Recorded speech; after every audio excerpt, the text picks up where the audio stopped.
नमस्कार दोस्तों। सूरज तो अपडेट हो गया पर इंसान अभी भी बफरिंग में है।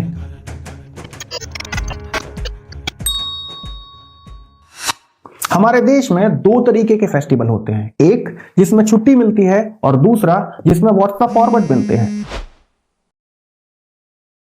और Makar Sankranti proudly second category में लाई करता है, जिसमें व्हाट्सएप फॉरवर्ड भर भर के मिलते हैं, भर भर के।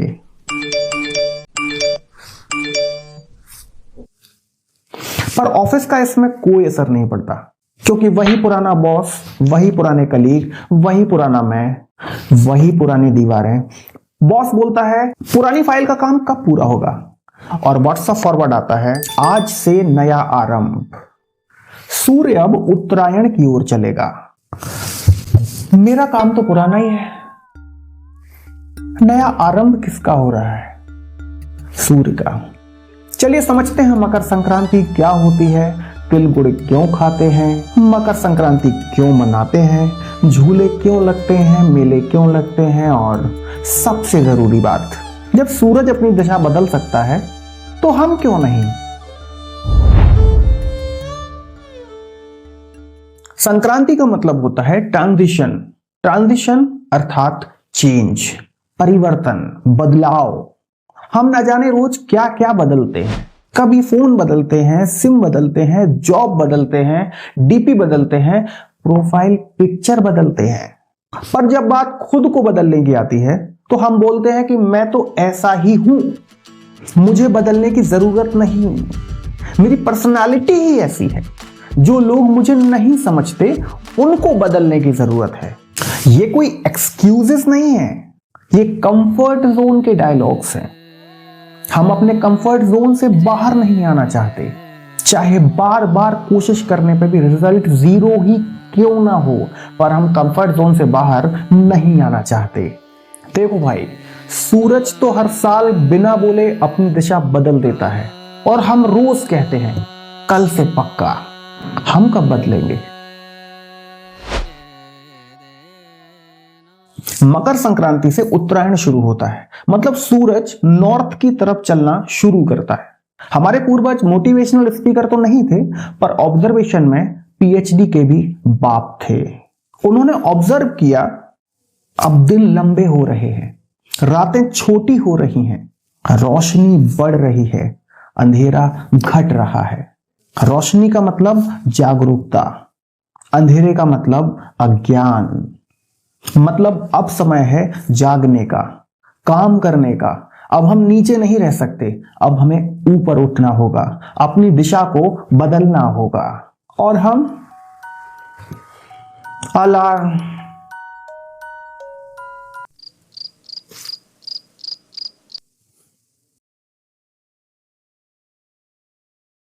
मकर संक्रांति पे पतंग क्यों उड़ाते हैं? पतंग सिर्फ कोई खेल नहीं, पतंग लाइफ का लाइव सिमुलेशन है। छत पे अगर पतंग उड़ाने चढ़ जाओ तो कई तरीके के लोग हमें मिल जाते हैं। सबसे पहले ज्ञानी अंकल, जिनकी खुद की पतंग तो नीचे है पर दूसरे को ज्ञान देने में एकदम टॉप, अव्वल क्लास। ये खुद तो कंफ्यूज है, लेकिन दूसरे को ज्ञान देने का जो सेटिस्फैक्शन है, इनसे ज्यादा किसी को नहीं मिलता। दूसरे नंबर पे आते हैं ईगो किंग, जो बोलते हैं कि भाई मुझसे ऊपर किसी की पतंग नहीं जा सकती। ईगो में आके बहुत कुछ बोल देते हैं, पर हकीकत में वैसा कुछ नहीं होता, ना ही कुछ कर पाते हैं। तीसरे टाइप के लोग साइलेंट प्लेयर्स, बोलते ही नहीं है, पर पतंग नीचे से कब धीरे धीरे ऊपर पहुंच जाए कोई नहीं कह सकता। और जैसे ही इनकी पतंग ऊपर पहुंचती है, ये तब भी कुछ नहीं बोलते, बल्कि वो अंकल और ईगो वाला बंदा बोलता है कि भाई इसकी पतंग कैसे ऊपर चली गई। जो प्रोसेस पे फोकस करता है वो शोर नहीं करता।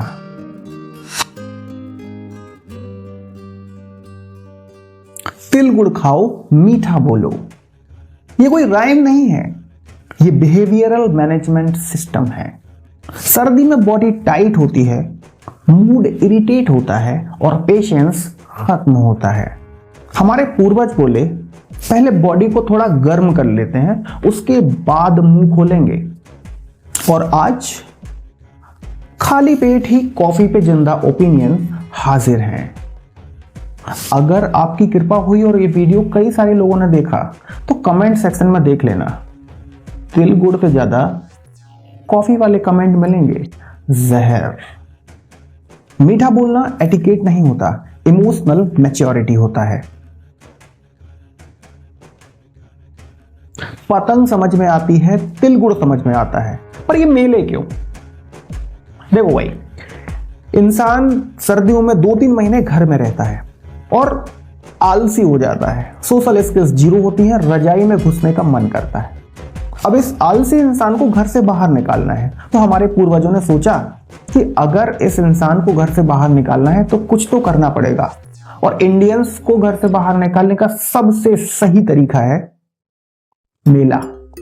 आप मेला लगा दीजिए, कहीं वीराने में भी मेला लगेगा ना, तो भीड़ तो भैया एकदम भर के हो जाएगी। चलो मेला भी समझ में आ गया। झूला क्यों? क्योंकि झूला भी वही करता है जो जिंदगी करती है, कभी ऊपर तो कभी नीचे। और झूले पे बैठ के सब एक बात तो सीख जाते हैं कि चिल्लाने से कुछ नहीं होगा, अपनी सीट को पकड़ के बैठना होगा। पतंग समझ में आ गई, तिल गुड़ समझ में आ गया, मेला समझ में आ गया, झूला समझ में आ गया। ये गेम्स क्यों खिलाए जाते थे? गेम्स इसलिए खिलाए जाते थे क्योंकि जब 2-3 महीने सर्दियों में लोग घरों में रहते थे, बाहर नहीं निकलते थे, तो वो भूल जाते थे कि भाई हम बाहर निकल के करेंगे क्या। क्योंकि पहले ऑफिस की जॉब नहीं होती थी ना, तो बड़े बुजुर्गों ने ऐसा सोचा कि इनको याद दिलाना पड़ेगा कि जिंदगी को जीने के लिए लक्ष्य की जरूरत होती है। और गेम्स में जब वो लक्ष्य को भेदते थे तो उनमें एक कॉन्फिडेंस जागता था और वो सोचते थे कि ऐसा ही लक्ष्य अब हमें अपनी जिंदगी में बनाना पड़ेगा और उसे भी हम भेद देंगे। पतंग, तिल गुड़, मेला, झूला, गेम्स सब कुछ साइंटिफिक है, कुछ भी बिना विज्ञान के नहीं है, सब कुछ विज्ञान से जुड़ा हुआ है। हम कहते हैं कि हम इवॉल्व हो रहे हैं, पर मुझे लगता है कि हमारे पूर्वज हमसे कई गुना ज्यादा इवॉल्व थे और हम अब पीछे होते जा रहे हैं, पिछड़ते जा रहे हैं।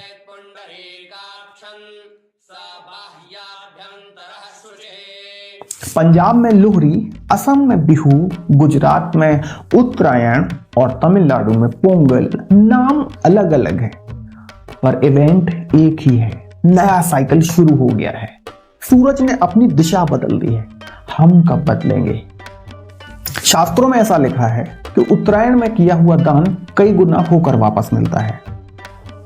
हम में से कई लोग 100 रुपए 500 रुपए दान करके या तो फोटो खींच लेते हैं या ऐसे ही लिख देते हैं कि फीलिंग ब्लेस्ड, बहुत हल्का फील हो रहा है। पर हमारे बुजुर्गों ने दान के बारे में ऐसा बोला है कि अगर दाएं हाथ से दान करो तो बाएं हाथ को पता नहीं चलना चाहिए। और वास्तविकता में उत्तरायण में क्या दान करना चाहिए? उत्तरायण में दान करना चाहिए ईगो, उत्तरायण में दान करना चाहिए कंपैरिजन, उत्तरायण में ये एक्सेप्ट करना चाहिए कि मुझे सब कुछ नहीं आता, अभी बहुत कुछ सीखना बाकी है। हम कहते हैं कि हमारे पास टाइम नहीं, अपॉर्चुनिटी नहीं, एनर्जी नहीं, पर अगर मोबाइल खोल के देख लिया जाए ना तो स्क्रीन टाइम 7 से 8 घंटा, वो भी डेली। कोई पूछता है जिम ज्वाइन कर ली? भाई कल से ज्वाइन करना है। वो बुक बोली थी, वो बुक खरीदी कि नहीं खरीदी? नहीं, अभी रखी हुई है, वो वाली पहले पढ़ लूं उसके बाद दूसरी खरीदूंगा। मकर संक्रांति सिर्फ एक सवाल पूछती है, अगर सूरज अपनी दिशा बदल सकता है तो हम क्यों नहीं? हम भी अपनी दिशा बदल सकते हैं। जैसे सूरज ने अपनी दिशा उत्तर की ओर बदल दी, अब दिन बड़े होंगे, रातें छोटी होंगी, उजाला ज्यादा होगा, अंधेरा कम होगा। ऐसे ही हमें भी अपनी दिशा बदलनी होगी कि हमारी जिंदगी से भी अंधेरा धीरे धीरे घटता चला जाए और उजाला बढ़ता चला जाए। मकर संक्रांति की डेट फिक्स क्यों होती है 14 जनवरी? बहुत हुआ तो 15, वरना 14 मैक्सिमम टाइम। क्यों? जबकि दिवाली की डेट तो इतनी ज्यादा फ्लैक्चुएट करती है, कभी अक्टूबर में, कभी नवंबर में, कभी नवंबर की स्टार्टिंग में, कभी अक्टूबर की स्टार्टिंग में। पर मकर संक्रांति नहीं होती। होली भी बदलती है और मकर संक्रांति 14 फिक्स 14 और sometimes 15। Why? Answer comment box में जरूर लिखिएगा। नमस्कार।